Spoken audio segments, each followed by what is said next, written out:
సనాతన భారత హైందవ ధర్మం విశ్వవ్యాప్తముగా శివతత్వాన్ని శైవతత్వాన్ని ఈ ప్రపంచానికి అందించింది. పరమేశ్వరుడు స్వయంభూలింగాలుగా, అష్టమూర్తులుగా, పంచారామాలుగా వివిధ పుణ్యక్షేత్రాలలో కొలువై ఉండి త్రిలింగ దేశముగా ఈ తెలుగు రాష్ట్రాలు ఖ్యాతినిచ్చినాయి. అటువంటి త్రిలింగ దేశంలో వాయులింగ ప్రతిష్టగా కాళహస్తి మహాక్షేత్రం ప్రసిద్ధిగాంచినది. ఎలా అయితే విష్ణుమూర్తికి 12 మంది ఆల్వార్లు భక్తులుగా ఉంటారు, పరమేశ్వరుడికి 63 నయనాలు ఉంటారు. దానిలో మన తెలుగు ప్రాంతంలో భక్త కన్నప్ప విశేషమైన అపారమైన భక్తిని ఈ లోకానికి అందించారు.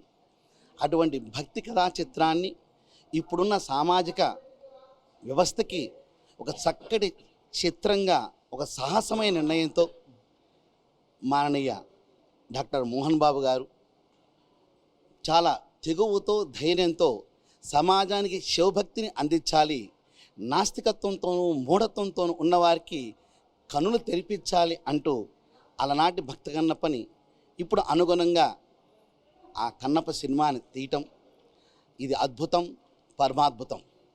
కొంతమంది ఎలా అయితే రాక్షసులు ఉంటారో ఈ రోజున మన యొక్క ఈ ప్రపంచంలో కూడా రాక్షసులు రకరకాలుగా తప్పుడు ప్రచారాలు చేస్తారు.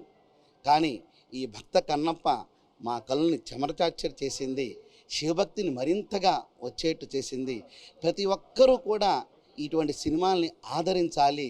అసలు రెండో హాఫ్లో కూర్చుంటే మనసులు మమైకం అవుతూ ఒక భక్తుడిగా మనమే మారిపోయాం అన్నట్టుగా మంచు విష్ణు గారి యొక్క నటన కానివ్వండి, శివపాత్రధారిలో జీవించిన అక్షయ్ కుమార్ గారు కానివ్వండి, మిగతా నటులు కానివ్వండి కూడా అందుట్లో ప్రభాస్ గారు ఒక చక్కటి రుద్ర అనే పాత్రలో మహాలాగా ఒక భక్తుడిగా ఒక రుద్రుడి యొక్క పాత్రలో పరమేశ్వరుని ఆజ్ఞని శిరసావహించి ఆయన నడిపిన తీరు కూడా ఎంతో ఆనందదాయకము.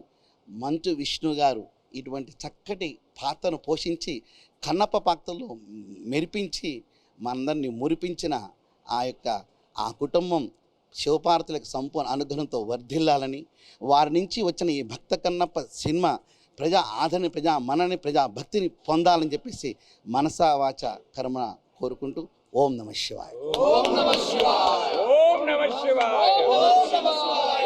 నిజంగా కూడా మైమరచిపోయినాం, మేము భక్తి పారవశ్యం అయిపోయినాము. ఆ వాయులింగంలో మేము కూడా కలిసిపోయినట్టే భావించినాం. నిజంగా అంత అద్భుతంగా నటించాడు. Very good. ఓం నమః శివాయ. ఓం నమః శివాయ. చిత్రాన్ని చూస్తూ ఉంటే మా కళ్ళల్లో ఆనంద బాష్పాలు కనపడతా ఉన్నవి. ఎందుకంటే ఏదైతే నాస్తికత్వం ఎక్కడైతే ఉంటుందో దాన్ని నిరూపించి ఈరోజు మంచు విష్ణు గారు అయితేనేమి, మోహన్ బాబు గారు అయితేనేమి ఒక చక్కని భక్తులందరికీ కూడా ఒక మంచి చిత్రాన్ని అందజేసినందుకు వారి ఫ్యామిలీకి కూడా చల్లగా సర్వేశ్వరుడు కాపాడని కోరుకుంటూ ఇలాంటి చిత్రాలను అందరూ ఆదరించాలి. అందరూ ఆదరించి మరే శివభక్తిని ఇక్కడ ఏ రకంగా చూపెట్టిండో అందరూ కూడా నేర్చుకోవాలని చెప్పని ఒక్కసారి ప్రార్థిస్తూ ఓం నమః శివాయ. ఓం నమః శివాయ. భక్తి అనే రసాన్ని చాలా చక్కగా, అసలైన భక్తి అంటే ఏంటి అనేదాన్ని చాలా చక్కగా చూపించారు. మంచు విష్ణు గారి నటన అనిర్వచనీయంగా ఉన్నది. ఎందుకంటే ఆయన ఆ శివ ఆరాధన చేస్తున్నప్పుడు అక్కడే మనం ఉన్నంత భావన కలిగింది. ఎందుకంటే స్వామి భావనా మాత్ర సంతుష్ట హృదయాయే నమః ఆ నామంతో ఆ చక్కగా శివుణ్ణి అర్చించుకున్నంత ఆనందంగా ఉంది. శ్రీ గురుభ్యో నమః. ఓం నమః శివాయ. ఓం నమః శివాయ. ఇవాళ జనమందరూ కూడా సినిమాను చూసి అందులోని పాత్రలు మాత్రమే చూస్తారు. కానీ ఇక్కడ ఆనాటి కాలం నాటి భక్త కన్నప్పని సాక్షాత్కరింపజేసేటట్టుగా ఈనాటి జనానికి అవసరమయ్యేట్టుగా దాన్ని తీర్చిదిద్దారు. చాలా అద్భుతంగా అనిపించింది. ఒక వ్యక్తి ఏమీ తెలియనప్పుడు ఎలా ఉంటాడో, తెలిసిన తర్వాత ఎలా ఉండాలో ఈ పాత్రల ద్వారా, ఈ భక్త కన్నప్ప ద్వారా అందరి కళ్ళు తెరిపించారు. సమాజంలో నాదే ఎక్కువ, నేనే ఎక్కువ అనేటువంటి అందరినీ కూడా ఆయన ముందు ఏది ఎక్కువ కాదు అనేటువంటి నిరూపణ ఈ చిత్రం ద్వారా అందరికీ తెలియజేశారు. ఇందులో మేమెవరిని కూడా ఫలానా యాక్టర్గా ఎక్కడా చూడలేదు. ఆ కన్నప్పని చూసినంతసేపు కళ్ళారా చూసాం, మనసారా చూసాము, మైమరిచిపోయి కళ్ళ నీళ్ళ ఆనంద బాష్పాలతో ఆ కన్నప్పని, ఆ శివయ్యని ఇక్కడ సాక్షాత్కరింపజేసుకునేట్టుగా ఈ సన్నివేశాలన్నీ బాగా ఉన్నాయి. అంతకంటే ఇంకేమీ చెప్పక్కర్లేదు జనానికి. కళ్ళు తెరిచి చూస్తే అన్నీ కనిపిస్తాయి, కళ్ళు మూసి చూస్తే ఏం కనిపించాలో అవి ఆ బుద్ధులు ఉన్న వాళ్ళకి అవే కనిపిస్తాయి. కాబట్టి కళ్ళు తెరిచి చూసే ప్రయత్నం చేద్దాం. భక్త కన్నప్ప తన కళ్ళు పరమాత్ముడికిచ్చి పరమాత్ముడి కళ్ళు తాను పొందినప్పుడే శివైక్యం చెందాడు. మనం కూడా ఆ కళ్ళను తెచ్చుకుంటే అంతా శుభమే, అంతా శివమయమే. ఓం నమ శివాయ. సనాతన భారత హైందవ ధర్మం విశ్వవ్యాప్తముగా శివతత్వాన్ని, శైవతత్వాన్ని ఈ ప్రపంచానికి అందించింది. పరమేశ్వరుడు స్వయంభూలింగాలుగా, అష్టమూర్తులుగా, పంచారామాలుగా వివిధ పుణ్యక్షేత్రాలలో కొలువై ఉండి త్రిలింగ దేశముగా ఈ తెలుగు రాష్ట్రాలు ఖ్యాతినుంచుకున్నాయి. అటువంటి త్రిలింగ దేశంలో వాయులింగ ప్రతిష్టగా కాళహస్తి మహాక్షేత్రం ప్రసిద్ధిగాంచినది. ఎలా అయితే విష్ణుమూర్తికి 12 మంది ఆల్వార్లు భక్తులుగా ఉంటారు, పరమేశ్వరుడికి 63 నయనాలు ఉంటారు. దానిలో మన తెలుగు ప్రాంతంలో భక్త కన్నప్ప విశేషమైన అపారమైన భక్తిని ఈ లోకానికి అందించారు. అటువంటి భక్తి కథా చిత్రాన్ని ఇప్పుడున్న సామాజిక వ్యవస్థకి ఒక చక్కటి చిత్రంగా, ఒక సాహసమైన నిర్ణయంతో మాననీయ డాక్టర్ మోహన్ బాబు గారు చాలా తెగువతో, ధైర్యంతో సమాజానికి శివభక్తిని అందించాలి, నాస్తికత్వంతోనూ మూఢత్వంతోనూ ఉన్నవారికి కనులు తెరిపించాలి అంటూ అలనాటి భక్త కన్నప్పని ఇప్పుడు అనుగుణంగా ఆ కన్నప్ప సినిమాని తీయటం ఇది అద్భుతం, పరమాద్భుతం. కొంతమంది ఎలా అయితే రాక్షసులు ఉంటారో ఈ రోజున మన యొక్క ఈ ప్రపంచంలో కూడా రాక్షసులు రకరకాలుగా తప్పుడు ప్రచారాలు చేస్తారు. కానీ ఈ భక్త కన్నప్ప మా కళ్ళని చెమరచార్చర్ చేసింది, శివభక్తిని మరింతగా వచ్చేట్టు చేసింది. ప్రతి ఒక్కరూ కూడా ఇటువంటి సినిమాల్ని ఆదరించాలి. అసలు రెండో హాఫ్లో కూర్చుంటే మనసులు మమైకం అవుతూ ఒక భక్తుడిగా మనమే మారిపోయాం అన్నట్టుగా మంచు విష్ణు గారి యొక్క నటన కానివ్వండి, శివపాత్రధారిలో జీవించిన అక్షయ్ కుమార్ గారు కానివ్వండి, మిగతా నటులు కానివ్వండి కూడా అందుట్లో ప్రభాస్ గారు ఒక చక్కటి రుద్ర అనే పాత్రలో మాలాగా ఒక భక్తుడిగా, ఒక రుద్రుడి యొక్క పాత్రలో పరమేశ్వరుని ఆజ్ఞని శిరసావహించి ఆయన నడిపిన తీరు కూడా ఎంతో ఆనందదాయకము.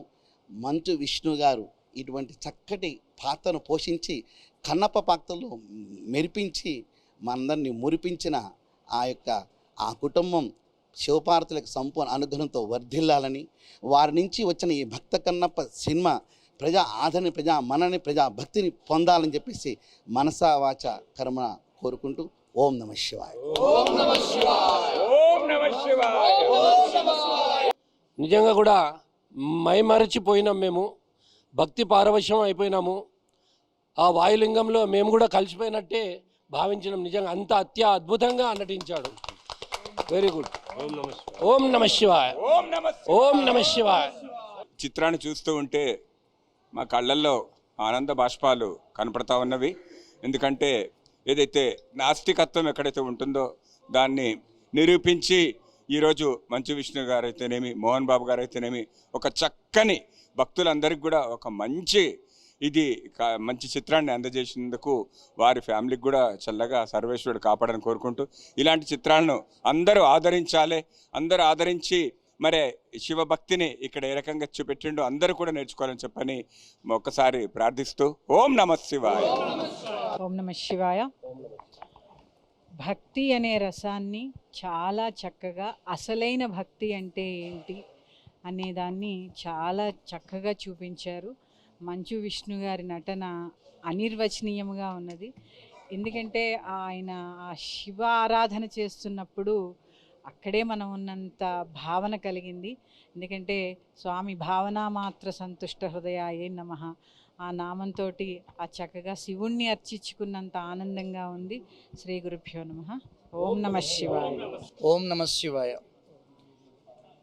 ఇవాళ జనమందరూ కూడా సినిమాను చూసి అందులోని పాత్రలు మాత్రమే చూస్తారు. కానీ ఇక్కడ ఆనాటి కాలం నాటి భక్త కన్నప్పని సాక్షాత్కరింపజేసేటట్టుగా ఈనాటి జనానికి అవసరమయ్యేట్టుగా దాన్ని తీర్చిదిద్దారు. చాలా అద్భుతంగా అనిపించింది. ఒక వ్యక్తి ఏమీ తెలియనప్పుడు ఎలా ఉంటాడో, తెలిసిన తర్వాత ఎలా ఉండాలో ఈ పాత్రల ద్వారా, ఈ భక్త కన్నప్ప ద్వారా అందరి కళ్ళు తెరిపించారు. సమాజంలో నాదే ఎక్కువ, నేనే ఎక్కువ అనేటువంటి అందరినీ కూడా ఆయన ముందు ఏది ఎక్కువ కాదు అనేటువంటి నిరూపణ ఈ చిత్రం ద్వారా అందరికీ తెలియజేశారు. ఇందులో మేమెవరిని కూడా ఫలానా ఫలానా యాక్టర్గా ఎక్కడా చూడలేదు. ఆ కన్నప్పనే చూసినంతసేపు కళ్ళారా చూసాం, మనసారా చూసాము, మైమరిచిపోయి కళ్ళ నీళ్ల ఆనంద బాష్పాలతో ఆ కన్నప్పని, ఆ శివయ్యని ఇక్కడ సాక్షాత్కరింపజేసుకునేట్టుగా ఈ సన్నివేశాలన్నీ బాగా ఉన్నాయి. అంతకంటే ఇంకేమీ చెప్పక్కర్లేదు జనానికి. కళ్ళు తెరిచి చూస్తే అన్నీ కనిపిస్తాయి, కళ్ళు మూసి చూస్తే ఏం కనిపించాలో అవి ఆ బుద్ధులు ఉన్న వాళ్ళకి అవే కనిపిస్తాయి. కాబట్టి కళ్ళు తెరిచి చూసే ప్రయత్నం చేద్దాం. భక్త కన్నప్ప తన కళ్ళు పరమాత్ముడికిచ్చి పరమాత్ముడి కళ్ళు తాను పొందినప్పుడే శివైక్యం చెందాడు. మనం కూడా ఆ కళ్ళను తెచ్చుకుంటే అంతా శుభమే, అంతా శివమయమే.